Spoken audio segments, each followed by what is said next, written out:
It was bad to the point where he took himself out of a game. He literally took himself out of a game. That's how bad of a season Anthony Richardson had last season. So I don't know where his agent thinks he's coming from, acting as if he has all this leverage.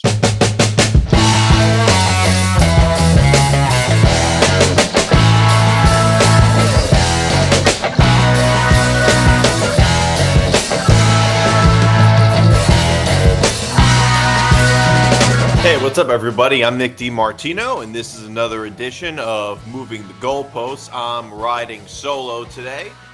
You can follow us across social media at MTGPETB. You can follow the Empty the Bench Network across social media at ETB Network. You can follow me on Twitter at Nick DiMart. You can watch all Empty the Bench shows on YouTube.com/ETB Network. You can listen to Moving the Goalposts wherever you get your podcasts, and make sure to like and subscribe. And Moving the Goalposts, this podcast is presented by Playback. Stay tuned for later in the show to find out more. All right, so there is some NFL preseason news going on, some quarterback controversies that are coming to an end, and some quarterback controversies that are still brewing. This big one is the Colts. They named Daniel Jones as the starting quarterback in the least shocking news ever. And there seems to be a whole lot of reactions with this. I think they clearly made the right move starting Daniel Jones over Anthony Richardson. Anthony Richardson is, first of all, some of the reactions to this were absurd. RG3 tweeted, "I'm convinced that the Colts are trying to tank for Arch Manning." Well, if that's the case, then it doesn't take much convincing.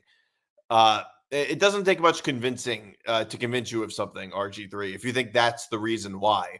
And I also saw that now Anthony Richardson's agent is now Derek Jackson. I've never heard of him. He didn't demand a trade, but he was wondering. He wondered. He said, "We have a lot to discuss," when he told ESPN of his impending conversations with the Colts. And he said that he believes the decision and some previous situations involving Richardson have damaged the team's credibility. Richardson was benched.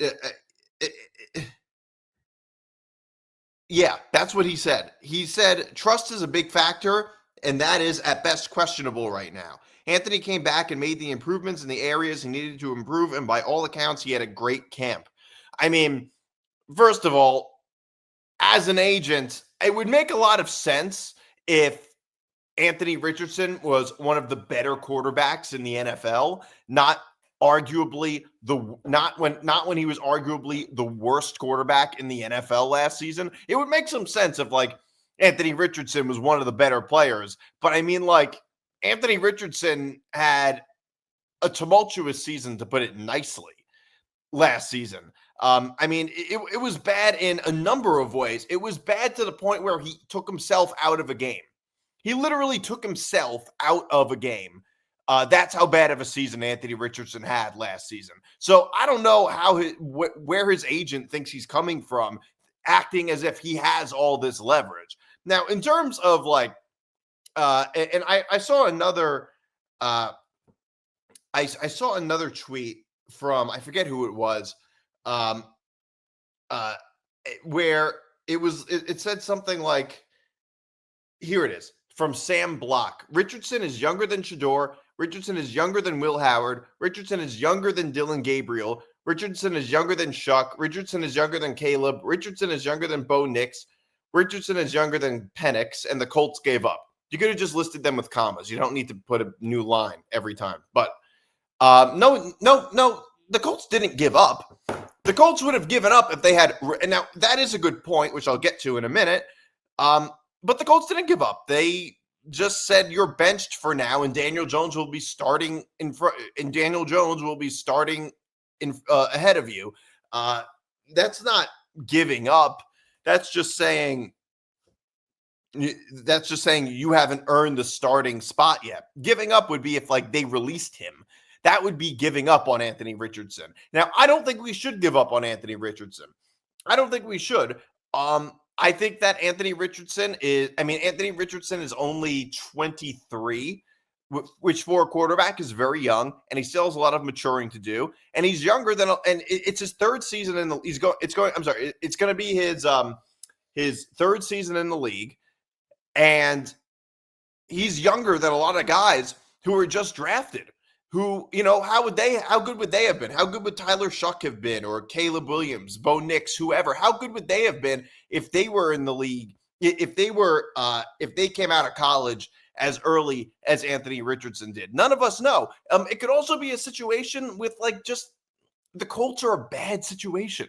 They're a notoriously bad quarterback situation. The Colts. I mean, if you look at the history of the quarterback situations with the Colts, how many, with Peyton Manning, they won a Super Bowl, but with Peyton Manning, they should have been a dynasty. With Andrew Luck, they didn't win any Super Bowls. They didn't even come close, and he ended up retiring early because he was just so banged up. If you look at every single, the quarterbacks, if you want to talk about quarterbacks, most out of quarterbacks, the Colts are up there with the Jets, especially for young quarterbacks. So, maybe I am very open to the idea that maybe Anthony Richardson and the Colts, that ship has sailed. Maybe that's the case, but I'm not going to give up on Anthony Richardson at just 23 years old.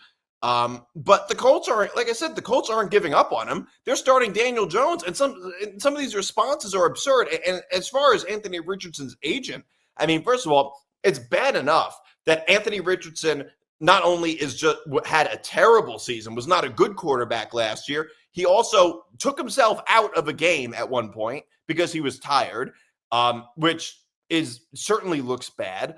And on top of that, now with his agent spouting off when he doesn't earn the starting job, now he's going to have a reputation for being a pain in the ass or being a diva. So on top of not being a good quarterback, which he clearly wasn't last season, on top of taking himself out of a game last season, which, which gives the perception that he isn't tough enough.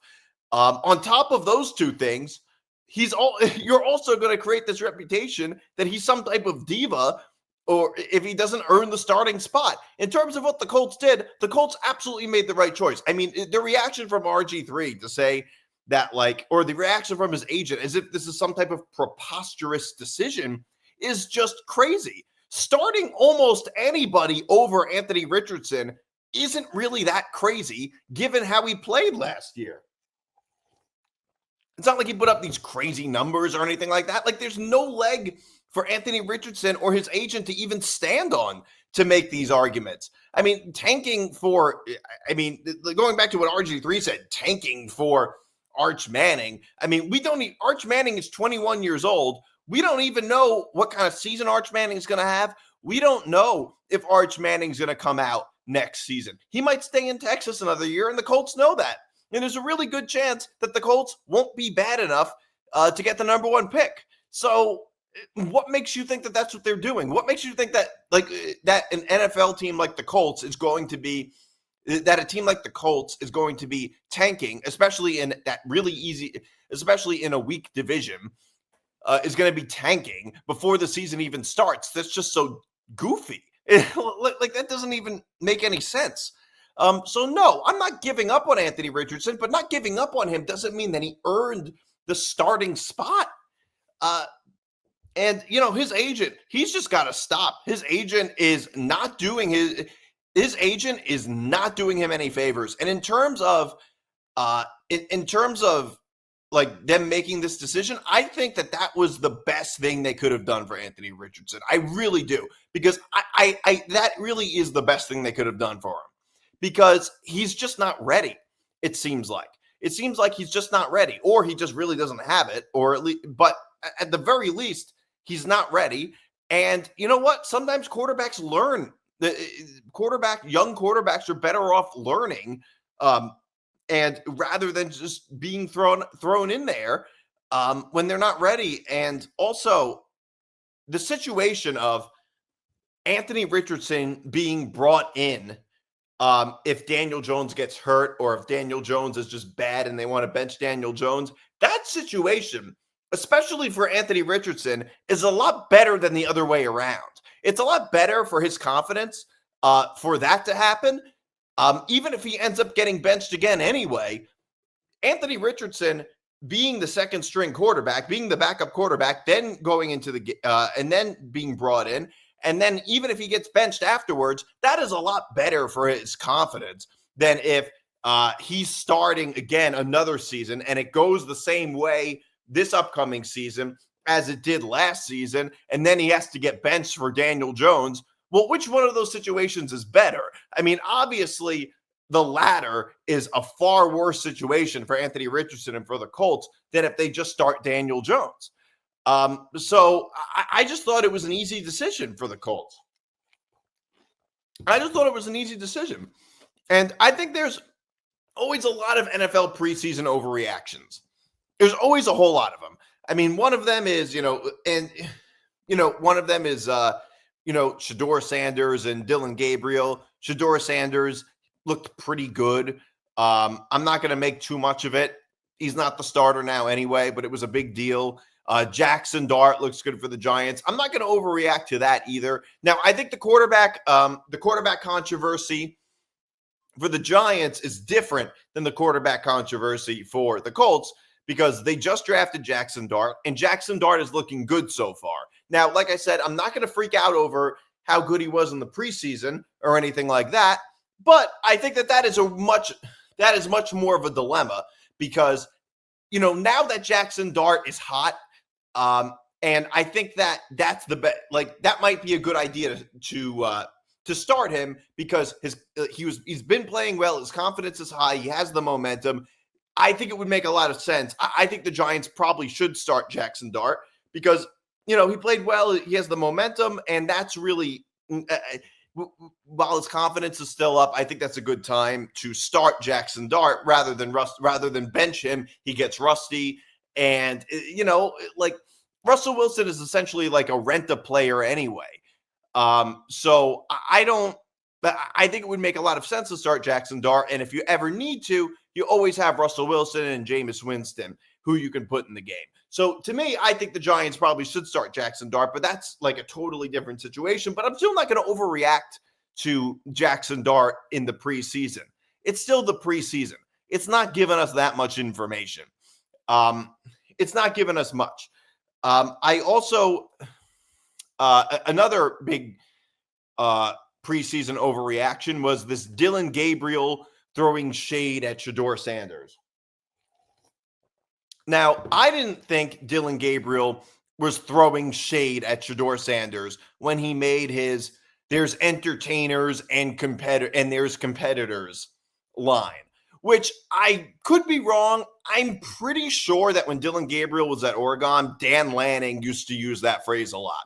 So I am sure that Dillon Gabriel is just repeating what his college coach told him, probably said in the locker room like a million times. And, he's just repeating what he heard. That's probably what it was. People were making it sound like it was a shot at Shedeur Sanders. I don't really think that makes any sense. Because it's like, yeah, Shedeur Sanders kind of does think of himself as an entertainer a little bit, but like he's also competing with Shedeur Sanders. So it wouldn't really make sense to say, well, he's not a competitor. I think that it was just like a common phrase that he often heard when he was in college and he just kind of repeated it. Like to me, that's what it sounded like he was saying. I don't think it had anything to do with like, I'm going to take a shot at Shedeur Sanders. Second of all, that doesn't even make sense. I mean, why would he want to take a shot at Shedeur Sanders, who is his teammate, and create a whole bunch of locker room problems, a whole bunch of unnecessary press, which this already did. It's pretty clear he wasn't talking about Shedeur Sanders. I think the smart thing to do would have now. Like I said, I think that phrase was just drilled into his head so many times in college that he ended up just like saying it over and over and over again. He's like, hey, there's competitors and there's entertainers. And that's really just all it was. That's what it seemed like to me. I think the comment was a little bit ill-advised because it seemed like afterwards he said he was talking about the media. Now, I don't know why he was talking about the media in any negative way. The media didn't say anything about him. I don't understand, like the media wasn't twisting any stories he was telling or words that he used or anything like that. It was like, what did the media have to do with anything? I don't understand why. I mean, it would have made a lot more sense if he had just said, I am a competitor and just left it at that. He didn't need to create this whole big thing about like this versus that. He didn't need to like have this thing where he had to like he didn't need to like create this whole other group. He could have just said like he didn't have to compare himself to like non-competitors or create like I don't know, something that he might view as sort of like like the opposite of a competitor or something a competitor is not. I mean, that's a weird thing. I don't understand why he had to do that, which ended up creating this weird perception that he was talking about Shedeur Sanders. I don't know why he had to do that, but what he's not a pro at dealing with the media. He's a rookie, and it's not quite the same as when you're in college. That's really all I thought it was. I want to move on to Colin Cowherd saying that the Chiefs dynasty is over. And I have some thoughts on that. Here he goes. I do not think I think Kansas City, the dynasty part is over. They may win a Super Bowl, but I think their division's too good to be a dynasty. And I'll give you an example. When Nick Saban was at Alabama, LSU couldn't get the right coach. Auburn couldn't get the right coach. Ole Miss couldn't get the right coach for most of it. Tennessee couldn't get the right coach. And he dominated. But then Georgia got Kirby Smart. And then Texas came in with Sark. And Nick Saban didn't look as dominating. Same thing happened to Urban at Florida when Nick Saban came in. Yeah, Urban Meyer was dominating. And then Nick Saban went to a great program. And then Urban wasn't dominating. And if you look at LeBron's dominance for 8, 9, 10 years in the Eastern Conference, he had to beat the Raptors and the Pacers. He would go into the other conference, he didn't have the same luck when you're. All right, so it's interesting that he brings some of this up, and I think that there's a certain amount of truth to what he is saying, in the sense that the Chiefs' division is more difficult than it was. That's obviously true. I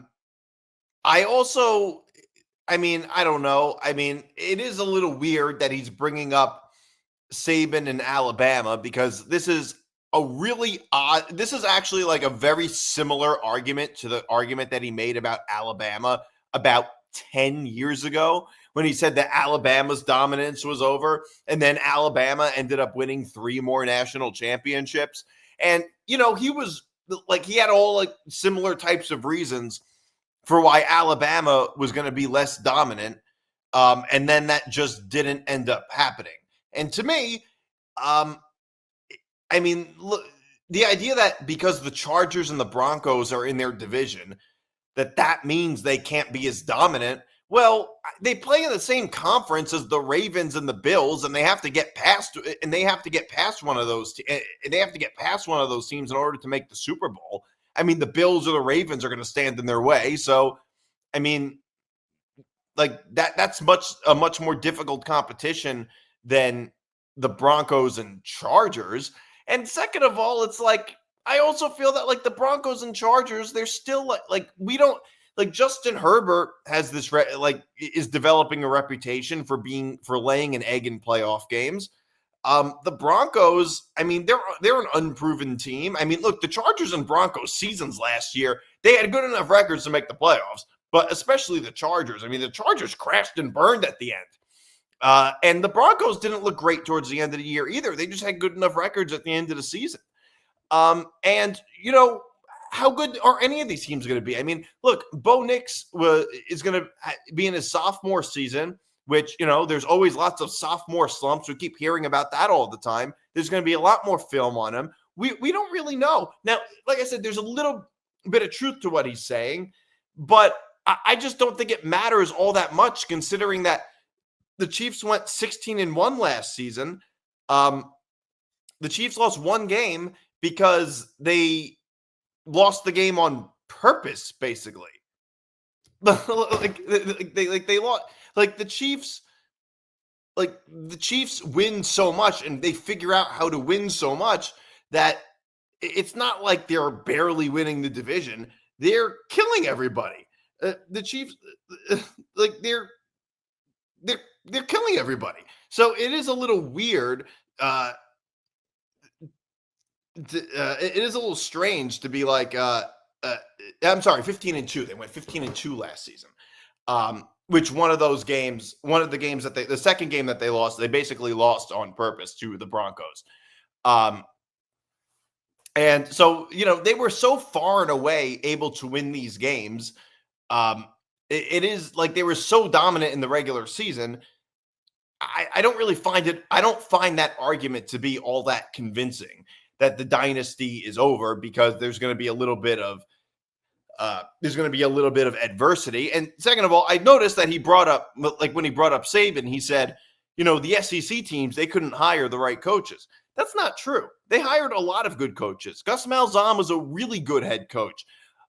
Kirby Smart, they hired in 2016. It's not like they hired Kirby Smart and Saban and the dominance was just over. No, I mean, Nick Saban was still pretty dominant, and he was definitely dominant over Kirby Smart for much of that time. No, they hired the SEC teams. They hired lots of good coaches. LSU, they hired Ed Ogeron, and he won a national championship. They hired lots of good coaches. It's just that they couldn't compete with Saban. It's not that like the SEC just hired a bunch of gym teachers. They hired a bunch of really good coaches that were just often held to like this impossible standard because of Saban. That's closer to the truth. All right, let's keep playing. Warriors, right? Same with Tom Brady. Brady's great. But one of the things that was never spoken about, the Colts used to be in the Patriots division, then they left.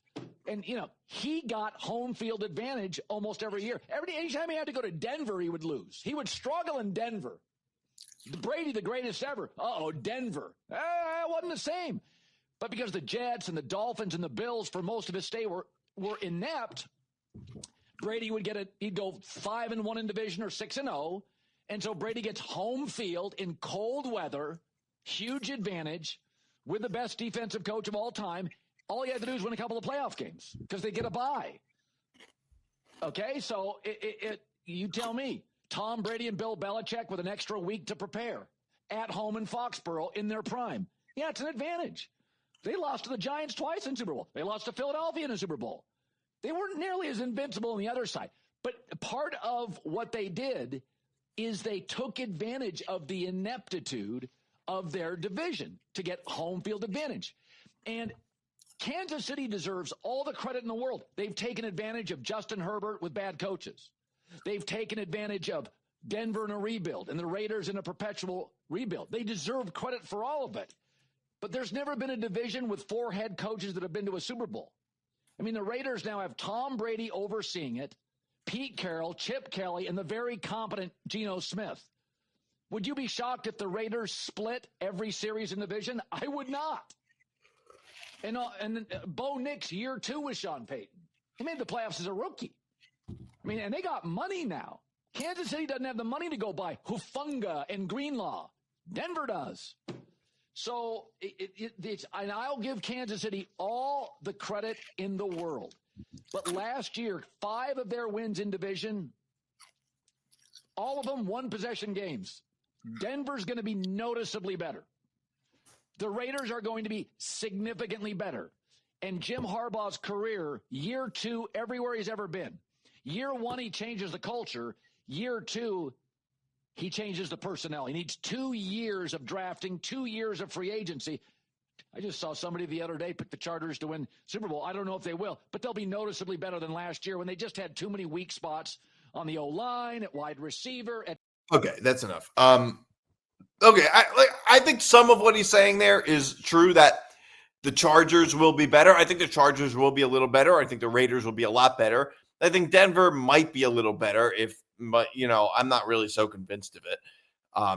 And yeah, I think all of that is true. I don't think any of it logically leads to they're not going to be a dynasty. I think that argument is kind of silly. I don't think it's a given that because their division is going to be a little harder than it was, that means they can't win the Super Bowl. Because it turns out when it comes to the playoffs, the Chiefs are better than anybody. And I don't think that's going to change. Even if they struggle, that's not going to change. Even if they struggle a little bit in the regular season. Now, some of what he's saying there is absolutely true. They had a lot of really ugly wins last season. And I think that they really just were a very flawed team. They had a lot of ugly wins against a lot of really bad teams, like the Panthers and the Raiders and all sorts of teams that were just really bad. And I think that much is true. But I don't think it follows that, therefore, they're not going to be a dynasty. Even if they end up winning at Super Bowls at a slightly lower rate, I mean, Patrick Mahomes is like 30 years old. Even if they end up winning Super Bowls at a slightly lower rate, would you say that they stopped being a dynasty? Even if they don't win a Super Bowl for another 3 years, would you still not like, does that mean that the dynasty is over? Like, I don't think so. I think they might not win next year. Maybe they might not win the year after. I mean, look, the Patriots went 10 years without winning a Super Bowl, and we all think of it as one dynasty. It was the Brady-Belichick dynasty. There weren't two dynasties. There weren't two stints of dynasties. It was one dynasty. And that's how it's going to be with the Chiefs. It's going to be one dynasty. That's it. Like, you don't have to win every single year for it to be a dynasty. Moving the goalposts is presented by Playback. Watching sports is more fun with others, but we spend too much time watching alone. Playback is a virtual space where communities can stream live sports together with everyone perfectly synced up. Creators can hop on stage, deliver their own play-by-play analysis and commentary, and invite viewers up for Q&A. Playback makes watching sports fully interactive and a social experience. From playing fantasy sports, rubbing your favorite players and teams, and watching with the commentators and communities you care about. Win or lose, sports are best enjoyed together. Join our community by going to playback.tv/ETB network to find out more, including our live stream schedule. And now back to the show. Some more news. The Bengals and Trey Hendrickson. I don't know what's going on with this Bengals team, but the Bengals are just, like we talked about on the podcast last week, the Bengals are just a dumpster fire. I mean, you have to be a really bad team to really bad team to miss the playoffs with Joe Burrow as your quarterback. I mean, they're just one of the worst run teams in the NFL. And it's just embarrassing at this point. Trey Hendrickson is very much underpaid. The Bengals know they need to pay Trey Hendrickson. And last year, the Bengals were one of the worst defenses. But without Trey Hendrickson, they were like 32nd. They were like the worst defense in the NFL without Trey Hendrickson. Trey Hendrickson is one of the best defensive players in the league, and they're going to have to pay him. The Bengals, they remind me of the Mets with the Wilpons. I mean, they're just not willing to pay anybody. And, and Joe Burrow came out and he said that the Bengals, they're going to talk to, like he said, they're going to have to pay Trey Hendrickson, and he's right. And the problem with the Bengals is that they're not good. They're not supporting Joe Burrow. They're not supporting their star quarterback. I mean, Joe Burrow on the Bengals is almost beginning to remind me a little bit of Andrew Luck when he was on the Colts. That's how bad it's starting to look. And, and the Bengals, they just have to get it together. It's getting embarrassing at this point. Now, in terms of how I think the season is going to go, I mean, there are some predictions that I have. One of them is I think the Bengals are going to, just now that we're on the Bengals, I think the Bengals are going to be a playoff team. I think that a lot went wrong I'm not saying they're going to win the Super Bowl. I think a lot went wrong last season that I don't think is going to go wrong again in the same way. They just had a couple of really bad losses early in the season. And unless that happens again, I think they're going to be a playoff team. I don't think it's going to be that bad 2 years in a row. Now, in terms of where they go in the playoffs, that's going to be another discussion. And I think it's going to put Joe Burrow. I think the narrative is going to be that Joe Burrow is like in the same conversation as like Lamar Jackson and Josh Allen, which is like, well, he can make the playoffs, but he can't get it done, and all that. And that's really what I think is going to end up happening. Another prediction that I have is that I think that there will be some sophomore slumps. I think that Jaden Daniels, Bo Nix, I think that they're going to see there's going to be a little bit of a sophomore slump from both of them.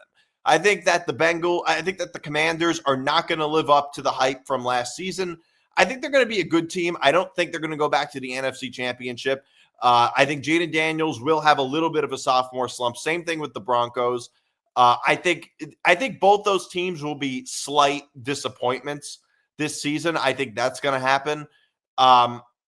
And in terms of the division winners, I think most of that is very uninteresting. I mean, 6 of the 8 divisions. I mean, look, I think I'll just get it out there. I think the Chiefs, the Bills, the Texans, the Ravens, the in the NFC, the Eagles, and the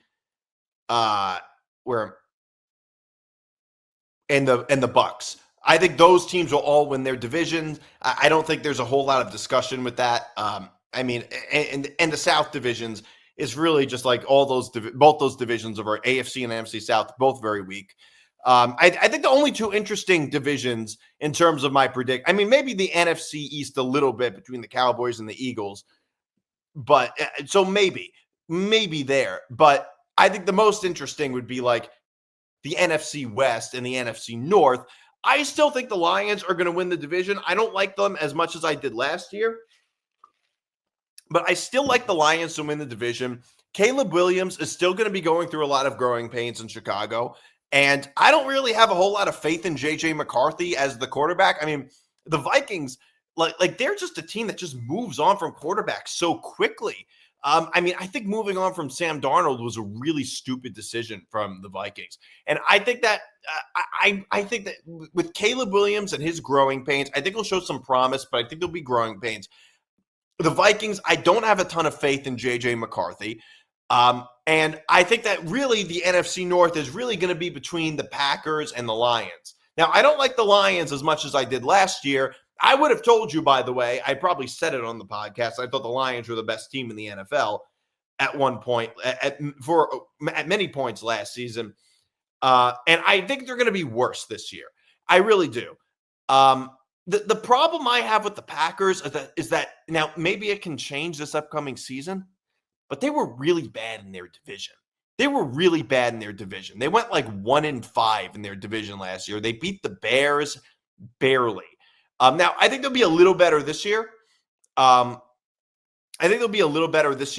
the Vikings are not going to be as tough of a team, certainly not in the regular season as they were last year. But it seems like they're struggling a lot in their division. And I still think the Lions are just a better, more talented team, even though they lost their 2 coordinators. I think they'll take a step back, but I still like the Lions to win the NFC North.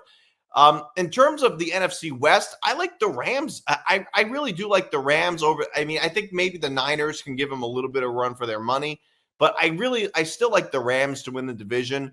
And now in terms of everything else that will happen, I think that is more interesting. I think the teams that are like on the cusp is much more interesting. In terms of the wild card teams. So like I said, Denver Commanders, I think we're going to cool off on them. I've cooled off on them a little bit. I think the Chargers will probably make the playoffs. I like the Chargers. I like the Bengals. In the AFC, I like the Chargers. I like the Bengals. And, the Dolphins, I would say the Dolphins, but the Dolphins, Tua can never stay healthy. And they're perpetually in this place of mediocrity. Their defense usually isn't very good. They can't they're a good team, but every situation's got to be good. It's they can't play in cold weather in the play. Their defense isn't good enough. They got to have this and that. They got to have that. Every situation's got to be perfect. And my last team out of the AFC.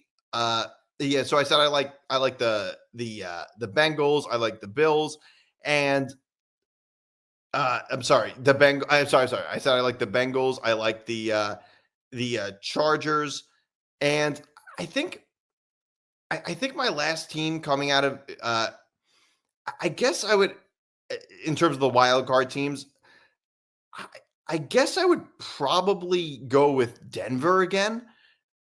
Depending on how, and like I said, I'm cooling off on Denver a little bit. I think they're going to have a little bit of a sophomore slump, but I would probably go with Denver, and I would maybe go with Miami, but only if everything is perfect. Like if Tua stays healthy somehow, then maybe I would say Miami. But I don't think they're going to go very far. But given how every season has gone, I just don't think I think it's going to go like last year. I think Denver will end up sneaking in. Even though I'm not really I don't love how they're going to look. I think they're going to be, I don't think they're going to, I think they're going to take a slight step back, but given everything that's been going wrong with Miami, I think that it's going to look like last year.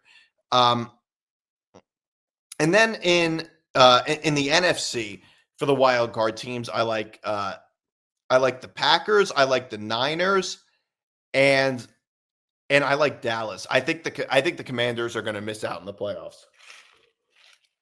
But I guess I guess we'll have to wait and see. And I think the Cardinals, I think they're going to have a similar season to what they had last year. Like a little some flashes, but that was kind of it. Like so I do want to talk about this MLB actually first I want to talk about this.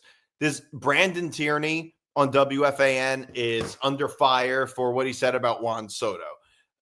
So here's what he said. I have the audio right here. Now, most of you will not believe me.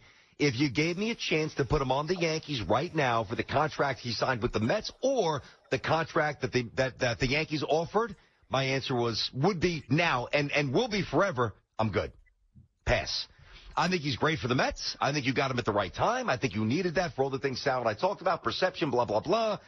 I'm good. Now, I'm not good to the point where I'm feeling good about the Yankees team, and that's a Cashman thing.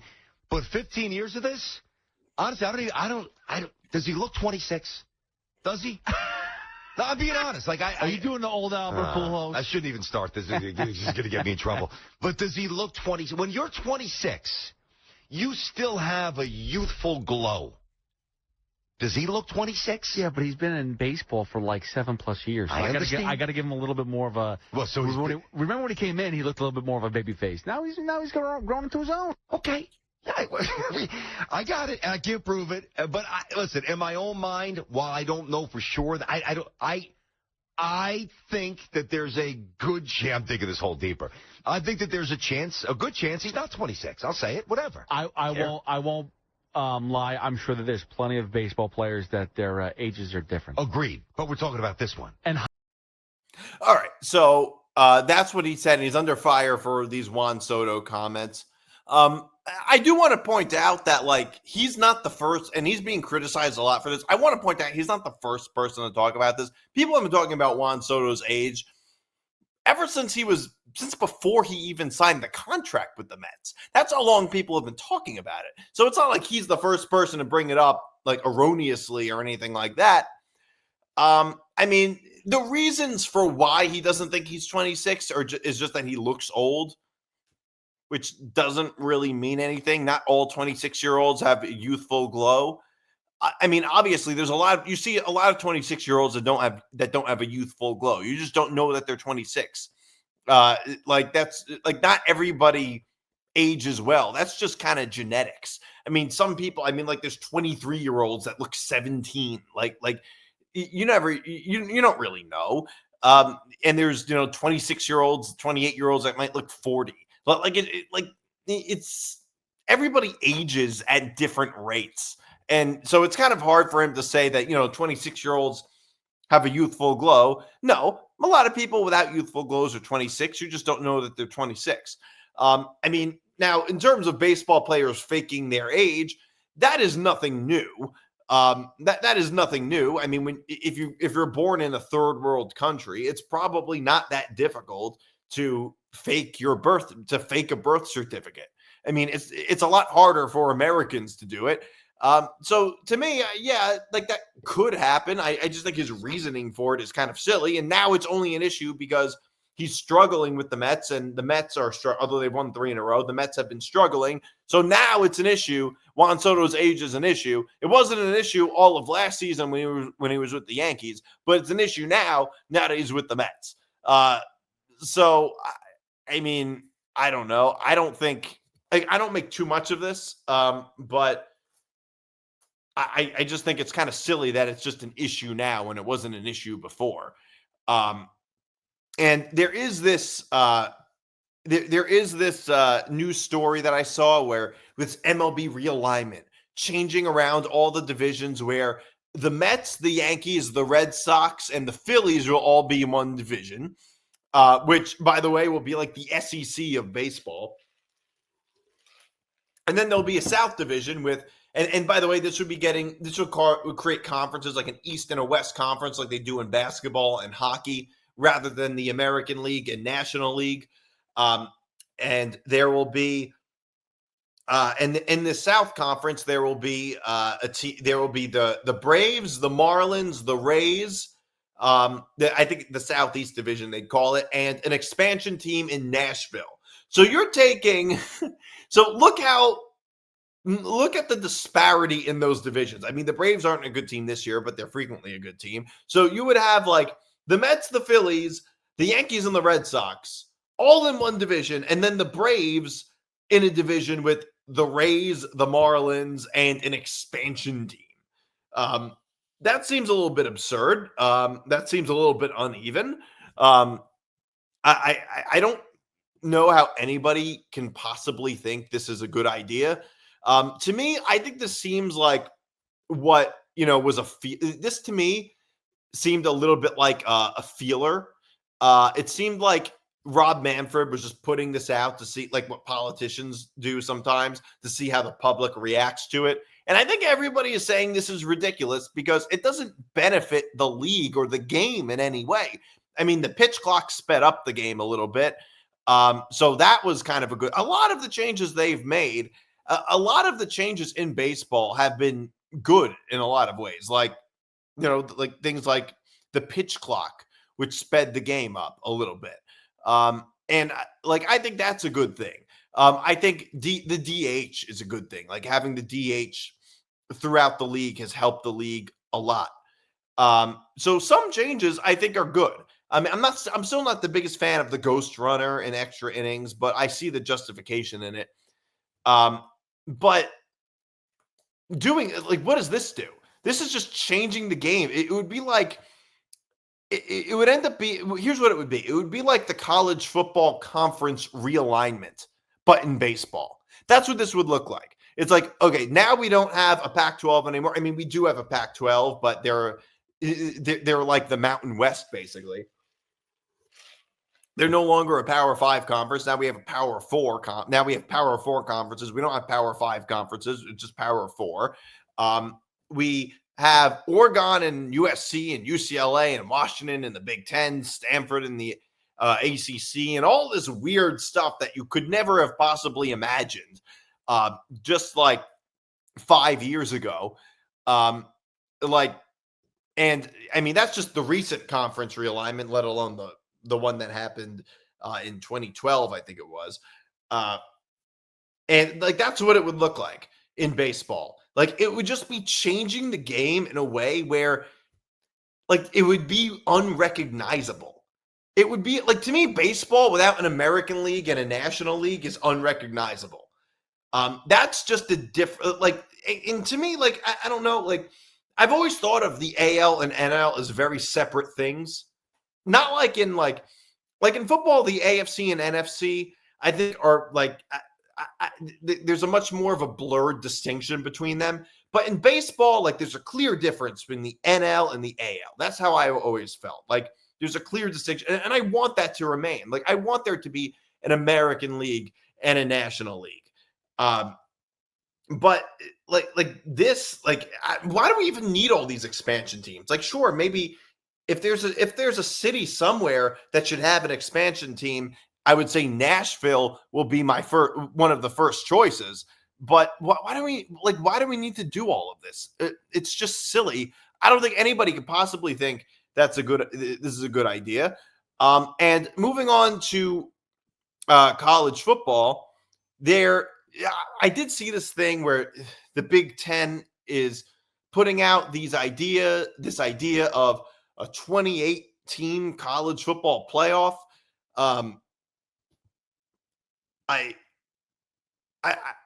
don't know how anybody, again, I don't know how anybody can think this is a good idea. I mean, we could barely handle the 12-team college football playoff, let alone 28 teams. I mean, a 28-team college. Look, I am no fan of the 12-team playoff. I think it was way too big of an expansion in way too short amount of time, where I don't think, like, it was an expansion that the committee was not able to handle. They were a committee that the committee was able to handle 4 teams.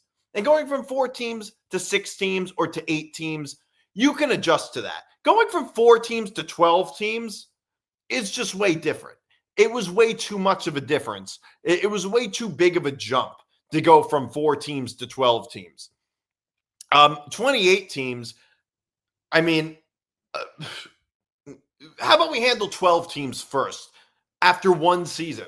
We literally did one season with 12 teams. We're already jumping to 28 teams.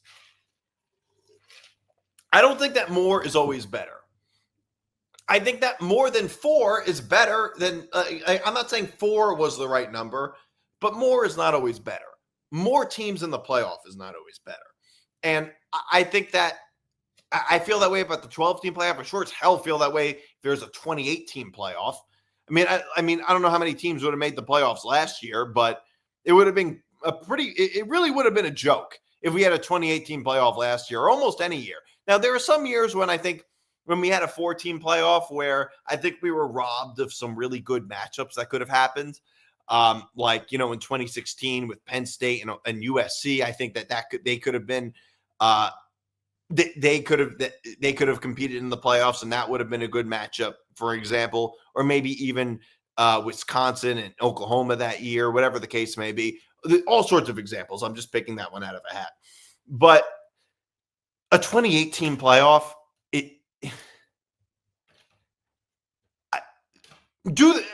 that's obviously too much. I don't know how anybody can justify that, but this almost feels like a little bit of a feeler that they're putting out, or also a whole bunch of automatic bids. I'm no fan of automatic bids. I like the way of just the classic argumentation, the classic arguments for which team should be where. I don't like automatic bids very much, and I've talked about that ad nauseum. And Brett McMurphy actually put out a top 25 overrated and underrated list since the college football playoff. And now, to be clear, Brett McMurphy's overrated and underrated list is based on preseason rankings compared to the end of the season. So here is the top 5 most overrated teams based on preseason rankings and rankings at the end of the season. So number 1 is Auburn. Number 2 is USC. Number 3 is Wisconsin. 4 is Texas A&M. 5 is LSU. And underrated is Northwestern, Cincinnati, TCU, Missouri, and Kentucky. Now, some of these surprised me. Oregon was actually number 7. That actually surprised me a lot. Oklahoma at number 8, that's not surprising. Miami at number 9, that's not surprising. In fact, I'm surprised they're not higher. Florida State at 10 makes perfect sense. Now, let me just say, I don't think this is the best proxy for determining who's the most overrated team, because I wouldn't say that that's how you define overrated.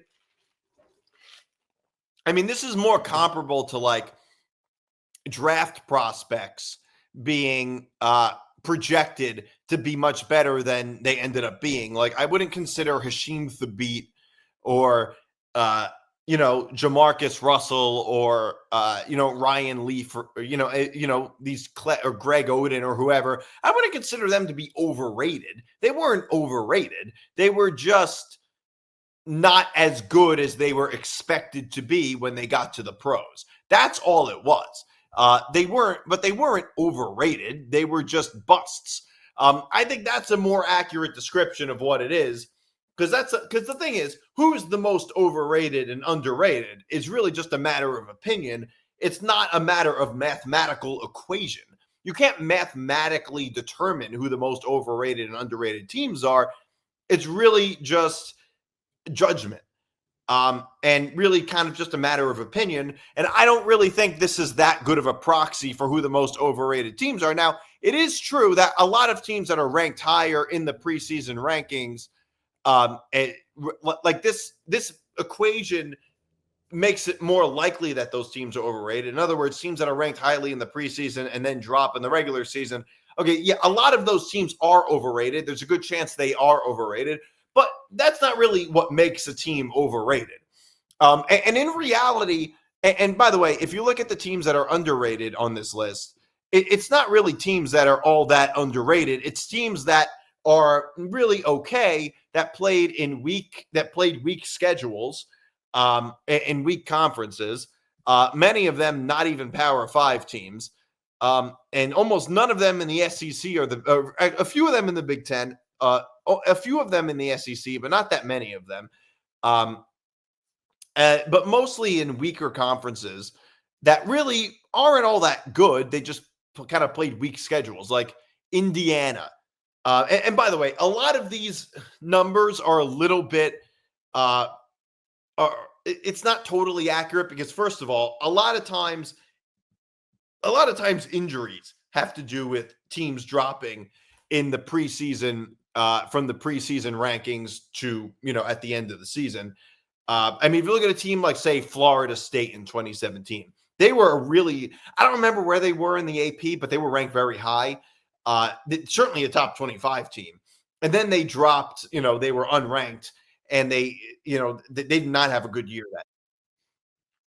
And that was just because DeAndre Francois got hurt, their quarterback.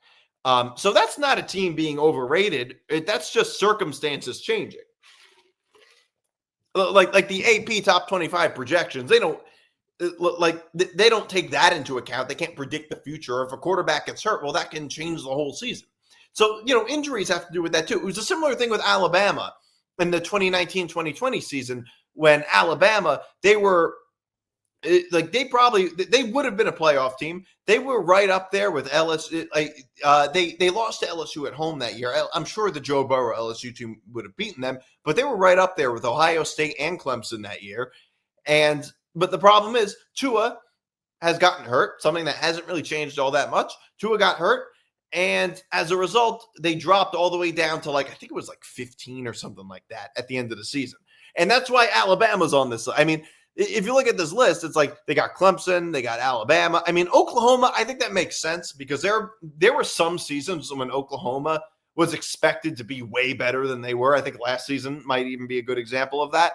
But, some of the other teams on there that you see there, it's Alabama's there, Ohio State, Clemson. It's all right, well, a lot of that is just, and even Oregon, which kind of surprised me a little bit too. But a lot of that is just a product of being a good team with high expectations. I wouldn't say it makes any of those teams overrated. They just had high expectations. A lot of times, if a team is consistently in the top 3 in preseason rankings and their season's a little bit worse than that, then all right, they're going to drop a little bit, and that makes them look overrated by this calculation. I don't really think it makes them that overrated.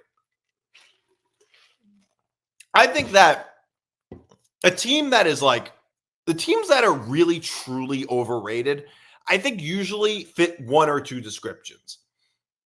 I think teams that are overrated usually have one or two descriptions. It fit in one of two descriptions. It's either a team that it has really good branding with big fan bases that you think of with college football, a team but doesn't really produce, but their production is not as big as the brand. So it may be a team like Notre Dame, who hasn't won since '88. Texas, for many, not anymore, but until very recently, Texas, certainly before Sark took over, Texas fits that description. I would say for a little bit of time, Michigan, although that was mostly before the playoff era, but Michigan did fit that description a little bit. USC, I think, fit that description a little bit. for quite a while, where it was just a big brand, but they weren't really, the team was not living up to that brand. Miami has fit that description. I think Florida has often fit that description. I think Florida State many years has fit that description a little bit. So a lot of teams overrated fit that description. A lot of teams that are overrated are also the opposite, where they're not a big brand. They're kind of considered to be an underdog, and they have really good records, but they play weak schedules. Like teams that you don't normally think of as like a great big college football powerhouse, but have really good records. But they have good records because they played such a weak schedule. So a team like Iowa some years, maybe Wisconsin, I could say might fit that description. Maybe last year you look at teams like Indiana and SMU. I mean, I think it's hard to argue that those teams weren't overrated. I mean, Alabama, SMU and Indiana really probably were a bit overrated last year. Teams that like just kind of that the public sometimes pretends were much better than they really were, because they want to believe that those guys have a chance. But in reality, they just played easy schedules. I think teams like that are probably a little overrated. I think Syracuse a couple of years ago may have been overrated. But I think those types of teams are overrated. To me, it's not so much like, oh, you were ranked this high in the preseason and then you dropped. I mean, some of those teams are overrated. I think Texas A&M may have some of those seasons were overrated. But I wouldn't say that that's the best proxy for determining who's overrated. I think that determining who's overrated is just a little different than that. I think that this upcoming season, there's a couple of teams that I'm looking at that I think will be a little bit overrated and underrated by this by this calculation. Here's three teams that I think will be a little overrated. Miami, they were on the list. Clemson and Florida. And I don't mean overrated in the classic sense. I mean just overrated in the sense that where they are in the top 25 now compared to where they will be at the end of the season. I think those teams probably fit that. I think all three of those teams probably fit that description. I think that all three of them are ranked way too high. Similar to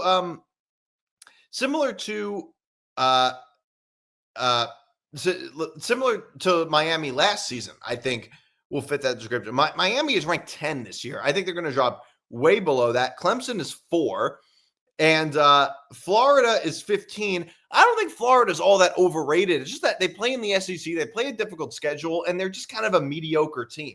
They're not a great team. So I think all three of those teams will be overrated by that definition. And underrated, I think UNC is playing a really easy schedule. Other than Clemson, I mean, right now, all of the rest of the teams that UNC is playing, they're not even ranked.